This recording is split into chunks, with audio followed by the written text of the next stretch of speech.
Price Lord. எல்லாம் சந்தோஷமா இருக்கீங்களா?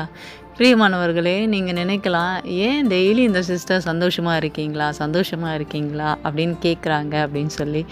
ஆம் பிரியமானவர்களே, இந்த உலகத்துல நெறைய பேரு "நீங்க சாப்பிட்டீங்களா? எப்படி இருக்கீங்க?" அப்படின்னு கேட்க கூட ஆள் இல்லாத இருக்கிறாங்கங்க. அதனால தான் ஒவ்வொரு நாளும் நீங்க சந்தோஷமா இருக்கீங்களான்னு கேட்குறேன். ஆம் பிரியமானவர்களே, இன்றைக்கும் வேதத்திற்கான ஒரு வேதத்திலிருந்து ஒரு வசனத்தை நம்ம தியானிப்போம். லூக்கா எழுதின சுவிசேஷ புஸ்தகம் 6வது அதிகாரம் 32, 33, 34 3 வசனங்கள் உள்ள கருப்பொருள் மட்டும் நம்ம தியானிப்போம். 3 வசனங்களுமே ஆண்டவராகிய இயேசு கிறிஸ்து என்ன சொல்றார் அப்படின்னா, உங்களை சிநேகிக்கிறவர்களையே நீங்கள் சிநேகித்தால் உங்களுக்கு பலன் என்ன? பாவிகளும் தங்களை சிநேகிக்கிறவர்களை சிநேகிக்கிறார்களே. உங்களுக்கு நன்மை செய்கிறவர்களுக்கே நீங்கள் நன்மை செய்தால் உங்களுக்கு பலன் என்ன? பாவிகளும் அப்படியே செய்கிறார்களே. திரும்ப கொடுப்பார்கள் என்று நம்பி நீங்கள் கடன் கொடுத்தால் உங்களுக்கு பலன் என்ன? திரும்ப தங்களுக்கு கொடுக்கும்படியாக பாவிகளும் பாவிகளுக்கு கடன் கொடுக்கிறார்களே. பிரியமானவர்களே, இதுக்கு எக்ஸ்பிளனேஷனே தேவையில்லைன்னு நினைக்கிறேன். ஏன் அப்படின்னா, ஆண்டவராகிய இயேசு கிறிஸ்து அழகாக சொல்லியிருக்காரு, உங்களை நேசிக்கிறவர்களே நீங்கள் நேசிச்சிங்கன்னா உங்களுக்கு பலன் என்னப்பா? பாவிகளும் அப்படி தானே பண்ணுறாங்க. ஆண்டவராகிய இயேசு கிறிஸ்து மற்றவங்களுக்கும் கர்த்தருடைய பிள்ளைகளுக்கும் டிஃப்ரென்ஸ் என்ன இருக்குது அப்படின்னு சொல்லி இங்கே காமிக்கிறாருங்க. ஆம் பிரியமானவர்களே, நமக்கு யார் நன்மை செய்கிறாங்களோ அவங்களுக்கு நம்ம திரும்பி செய்கிறதுனால என்ன யூஸ் இருக்குது அப்படின்னு நம்ம யோசித்து பார்க்கணும். அவங்க ஆல்ரெடி நன்மை தான் செஞ்சிட்ருக்காங்க, திரும்பி நம்ம போய் நன்மை செய்கிறோம், அதனால் ஒரு பலனும் இல்லை தானேங்க. இப்போது ஒருத்தவங்களுக்கு நம்ம கடன் கொடுக்குறோம், அவங்க திரும்பி கொடுப்பாங்க கண்டிப்பாக அப்படின்னு நினச்சி தான் எல்லோரும் கடன் கொடுப்போம். ஆனால் ஆண்டவர் என்ன சொல்கிறாரு, ஒருத்தர் கடன் கொடுத்த கடனை திருப்பி கொடுப்பாருன்ற நம்பிக்கையில் ஏன் கடன் கொடுக்குற? அப்போது பாவிகளும் அதை நினச்சி தானே கொடுக்குறாங்க. அப்போ மற்றவங்களுக்கும் உனக்கும் டிஃப்ரென்ஸ் இல்லை அப்படின்னா நீயும் பாவி தானே. பிரியமானவர்களே, சிஸ்டர் என்ன சிஸ்டர் சொல்கிறீங்க, அப்போ கொடுக்குற கடனை வாங்கக்கூடாதுன்னு நினைக்கிறீங்களா அப்படின்றீங்களா? இல்லை பிரியமானவர்களே, ஆண்டவராகிய இயேசு கிறிஸ்து என்ன சொல்கிறார் அப்படின்னா, ஒரு சின்ன எக்ஸாம்பிள் நான் உங்களுக்கு சொல்கிறேன், அப்போ உங்களுக்கு புரியும். இப்போது நம்மளை விரும்புகிறவங்களையும் நம்ம விரும்புகிறோம் அப்படின்னா அங்கே எந்த டிஃப்ரென்ஸும் இல்லாததுனால ஆண்டவர் அதனால் ஒரு யூஸும் இல்லை அப்படின்னு சொல்கிறாரு. அப்போது ஒரு நிகழ்வு அங்கே நடக்கணும் அப்படின்னா அங்கே ஒரு மாற்றம் இருக்கணும். இப்போது இதுக்கு ஒரு பெஸ்ட் எக்ஸாம்பிள் நான் உங்களுக்கு ஒரு இன்சிடென்ட் ஸ்டோரி, இது ஒரு ஷார்ட் வீடியோலேருந்து நான் பார்த்தது. இதை நான் எக்ஸ்பிளைன் பண்ணுன்னா உங்களுக்கு இந்த வசனத்தோடு நீங்கள் கம்பேர் பண்ணும்போது உங்களுக்கு இன்னும் ஈஸியாக புரியும். ஒரு ஃபுட் டெலிவரி பண்ணுற பையன், அந்த பையன் என்ன பண்ணால், ஒரு கஸ்டமர் ஃபுட்டு ஆர்டர் பண்ணியிருக்காங்க. இந்த பையன் அட்ரஸ்லாம் தேடி கண்டுபிடிச்சி வேகமாக அவங்க சொன்ன டைமை விட லேட் ஆயிடுச்சு, அட்ரஸ் தெரியாத தேடி கண்டுபிடிச்சி ஓரளவு ரீச் ஆகிட்டான். இவங்க கஸ்டமர் என்ன பண்ணிட்டாங்க, நல்ல பசியில் ஆர்டர் பண்ணியிருப்பாங்களாட்டுக்கு, இன்னும் வரலையேன்னு டைம் பார்த்துட்டு ரொம்ப டென்ஷன் ஆகி அந்த பையன் வரட்டும் இன்றைக்கி பார்த்துக்கலாம் அப்படின்னு சொல்லி ரொம்ப டென்ஷனாக இருந்தாங்க. இந்த பையன் வந்ததும் காலிங் பெல் ப்ரெஸ் பண்ணுறான். உடனே இந்த கஸ்டமர் இருக்காங்களா, ஏற்கனவே செம்ம பசியில் இருக்காங்க. காலிங் பெல் ப்ரெஸ் பண்ணதும் தான் சரி வேகமாக அங்கேருந்து கேட்டு திறந்தாங்க. என்னப்பா உனக்கு, என்ன வேணும் உனக்கு அப்படின்னாங்க. உடனே இந்த ஃபுட் டெலிவரி பண்ணுற பையன் பொறுமையாக, மேடம் சாரி கொஞ்சம் லேட் ஆகிடுச்சு அட்ரஸ் கண்டுபிடிச்சி வரத்துக்கு, இந்தாங்க உங்கள் ஃபுட்டு அப்படின்னு கொடுக்குறான். உடனே அவங்க, அதெல்லாம் முடியாதுப்பா, ஃபுட்டு எடுத்துகிட்டு நீ போ, நான் எப்போ ஆர்டர் பண்ணேன் எப்போ நீ எடுத்துகிட்டு வர, நீ கொடுத்தா உன் இஷ்டத்துக்கு நீ கொடுத்தா நான் வாங்கணுமா அப்படின்னு சொல்லி 2 பேருக்கும் கான்ட்ரவர்சி நடக்குது. அந்த பையன் ரொம்ப பொறுமையாக, சாரி மேடம் நான் சென்னைக்கு புதுசு, எனக்கு தெரியல, அட்ரஸ்ஸு தேடி கண்டுபிடிச்சி வந்ததுனால லேட் ஆகிடுச்சு, ப்ளீஸ் வாங்கிக்கோங்க அப்படின்னு சொல்லி அவன் கெஞ்சுறான். இந்த லேடி பதிலுக்கு என்ன பண்ணாங்க தெரியுமா, இந்த சாப்பாடை வாங்கி நீ கொடுத்தா நான் வாங்கி சாப்பிடணுமா, நான் என்ன பிச்சைக்காரியா அப்படின்னு சொல்லிட்டு இந்த சாப்பாடை வாங்கி தூக்கி ரோட்லேயே அடிச்சிடறாங்க, கீழே அந்த ஸ்ட்ரீட்டில் எரிஞ்சிடறாங்க. உடனே எரிஞ்சிட்டு அடுத்த நிமிஷம் உடனே இவங்க கேட்டை சாத்திட்டு வேகமாக போயிடுறாங்க கோபத்தில். இந்த டெலிவரி பண்ணுற ஃபுட் பாய்க்கு என்ன பண்ணுறதுனே தெரியல, அப்படியே ரொம்ப தடுமாறி நிற்கிறான். அந்த சாப்பாடு, ஏன்னா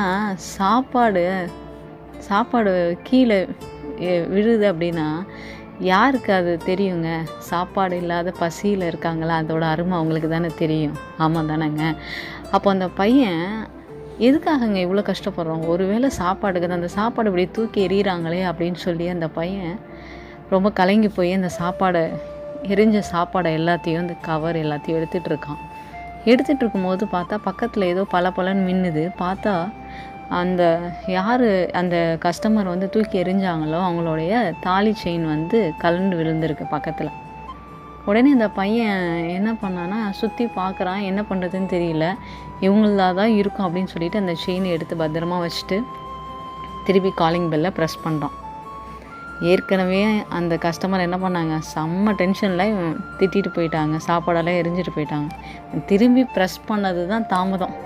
வேகமாக அங்கேருந்து வந்து இன்னும் போலியா, நீ இன்னும் எதுக்கு இருக்குன்னு சொல்லி ரொம்ப அவனை கத்த ஆரம்பிக்கிறாங்க. இந்த பையன் வந்து சொல்கிறான், ஒரே ஒரு நிமிஷம் ப்ளீஸ், எனக்காக ஒரு நிமிஷம் நில்லுங்க அப்படின்னு சொல்லிட்டு அந்த கையை எடுத்து இப்படி ஓப்பன் பண்ணி காமிக்கிறான். செயினை பார்த்தது தான் தாமதம். அந்த கஸ்டமர் என்ன பண்ணாங்க, ஐயோ இது ஏன் செயின் ஆச்சு, எங்கேப்பா இருந்துச்சு அப்படின்னாங்க. உடனே அவன் பையன் சொல்கிறான், இங்கே தாம்மா விழுந்துருந்துச்சு. அப்படியா, இது என்னோடய செயின்ப்பா, ரொம்ப தேங்க்ஸ் தம்பி, சாரி தம்பி, உன்னை நான் ரொம்ப திட்டேன், என்னை மன்னிச்சிடு தம்பி, ரொம்ப தேங்க்ஸ் எனக்குன்னு சொல்லிட்டு அந்த பையனுக்கு விழுந்து சாரி சொல்கிறாங்க. அது மாத்திரம் இல்லை, அந்த பையன் போய் சாப்பாடை திருப்பி எடுக்க போகிறான். உடனே அவ்வளோ நேரம் தூக்கி எறிஞ்ச லேடி என்ன பண்ணாங்க, நீ இருப்பா, நான் சாப்பாடை க்ளீன் பண்ணுறேன், நீ எதுவும் பண்ணாதப்பா அப்படின்னு சொல்லிட்டு வேகமாக போய் உனக்கு தண்ணி வேணுமாப்பா அப்படின்னு சொல்லி உள்ளார இருந்து ஒரு பாட்டிலில் தண்ணி எடுத்துகிட்டு வந்து கொடுத்தாங்க. ஒரே ஒரு செகண்ட் தாங்க என்ன நடந்துச்சு அந்த இடத்துல மாற்றம். எப்படி கோபத்தில் கத்தி டென்ஷனாக போனாங்களோ அந்த ஒரு செகண்டில் எல்லாமே மாறி போய் அந்த பையன்கிட்ட அன்பாக பழகுனாங்க, அன்பாக தண்ணி கொடுத்து உபசரித்தாங்க. தூக்கி எரிஞ்ச அந்த சாப்பாடை அவங்களே போய் மறுபடியும் எடுக்கிறாங்க. எல்லாம் எதனாலங்க ஆச்சு? அந்த பையனுக்கு அவங்க இழைத்தது என்ன, தீமை. ஆனால் அந்த பையன் பதிலுக்கு செய்தது என்ன, நன்மை. அப்போது யாரோட குணாதிசயம் மாற்றப்பட்டுச்சு, அந்த கஸ்டமர். அப்போது இந்த பையன் என்ன தான் அவங்க தீமை செய்தாலும் இவன் நன்மை செய்தபடியினால் அந்த கஸ்டமர் எப்படி மாறினாங்க, இவனோட குணாதிசயத்தை பார்த்து நம்ம தீமை செஞ்சோன்னா அந்த பையன் நமக்கு நன்மை செய்தான்னு சொல்லி அவங்க உள்ளமும் மாற்றப்பட்டது ஒரே ஒரு செகண்ட். ஆம் பிரியமானவர்களே, இன்றைக்கும் ஆண்டவராக இயேசு கிறிஸ்து நமக்கு இதை தான் கற்றுக் கொடுக்க விரும்புகிறார். நம்ம மற்றவங்களுக்கு நன்மை செய்கிறவர்களுக்கே நம்ம நன்மை செய்து கொண்டே இருந்தோம் அப்படின்னா மற்றவர்களுக்கு தீமை செய்கிறவர்களுக்கு நம்ம நன்மை செய்து பார்ப்போமே. Will try. ரொம்ப கடுப்பாக தான் வரும், எனக்கும் தெரியும். எல்லாருமே அந்த சூழ்நிலையை கடந்து போயிருக்கோம். நமக்கு ஒருத்தவங்க தீமை செய்யும்போது எப்போ நமக்கு சான்ஸ் வரும், நெக்ஸ்ட்டு அவங்களுக்கு அதே மாதிரி தீமை செய்யலாம் அப்படின்னு தான் நம்ம காத்துட்ருப்போம். பிரியமானவர்களே, இன்றைக்கு ஆண்டவராகிய இயேசு கிறிஸ்து நம்மளை அவருடைய பாதையில் நடத்துகிறார். அதனால் ஒவ்வொரு நாளும் நம்ம கேட்கிற வசனத்தின்படி நடக்க வாஞ்சிப்போம். ஆண்டவர் உதவி செய்வார். கடினமானது தான், ஆனால் ஆண்டவர் உதவி செய்யும்போது நம்மளால் செய்ய முடியுமா, முடியாதா? முடியும்ல. அப்போது நம்ம ப்ரேயர் பண்ணுவோம். ஆண்டவர் நமக்கு இதே மாதிரி குணாதிசயங்கள் கொடுத்து நம்மளும் ஆண்டவர் சொன்னபடி நம்ம வாழ்க்கையில் நடக்கும்போது ஆண்டவர் நம்மளையும் நம்ம குடும்பத்தையும் ஆசீர்வதிப்பார். ஆமாம் தானுங்க. ஏற்கனவே டைம் ஆகிடுச்சு. ஒரு சின்ன ப்ரேயர் நான் பண்ணுறேன், என்னோட கூட நீங்களும் சேர்ந்து பண்ணுங்கள். ஆண்டவர் உங்களை ஆசீர்வதிப்பார்.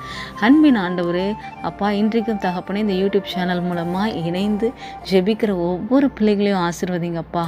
ஆண்டவரே, ஒவ்வொரு நாளும் அப்பா இந்த சேனலில் வந்து அப்பா இன்றைக்கி என்ன செய்தின்னு ஆவலோடு அப்பா ஆண்டவரே தாகத்தோடு கேட்கிற ஒவ்வொரு பிள்ளைகளையும், அன்பு சகோதரிகளையும், சிறு பிள்ளைகள் முதல் வாலிபர் வரை அப்பா ஆசீர்வதிங்க அப்பா.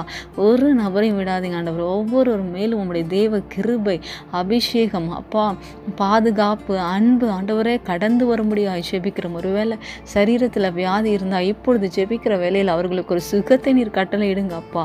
ஆண்டவரே அப்பா, ஆண்டவரே, நான் எவ்வளோ நாள் நான் தீமையான காரியங்களை மற்றவங்களுக்கு செய்திருக்கேன். இது வரைக்கும் ஒருத்தவங்க கூட நான் நன்மை செய்யணும்னு நினச்சது கூட இல்லை அப்படின்னு சொல்லி அப்பா ஆண்டவரே ஒப்பு கொடுக்குற ஒவ்வொரு பிள்ளைகளுக்கும் என் தேவன் தாமே அப்பா ராஜா வருகிற நாட்களில் இந்த வசனத்தின்படி அப்பா அவர்களுக்கு தீமையே செய்தாலும் அப்பா அவர்கள் தீமைக்கு தீமையை செய்யாமல் அவர்களுக்கு நன்மை செய்கிற குணாதிசயங்களை நீர் தரும்படியாய் ஜெபிக்கிறோம் அப்பா. ஒவ்வொருவரையும் ஆண்டவருடைய கருத்தில் அர்ப்பணித்து ஜெபிக்கிறோம். இந்த வசனத்தின்படி எங்களை ஆசீர்வதிங்க, உம்முடைய சித்தத்தின்படி எங்களை வழி நடத்துங்க ஆண்டவரே.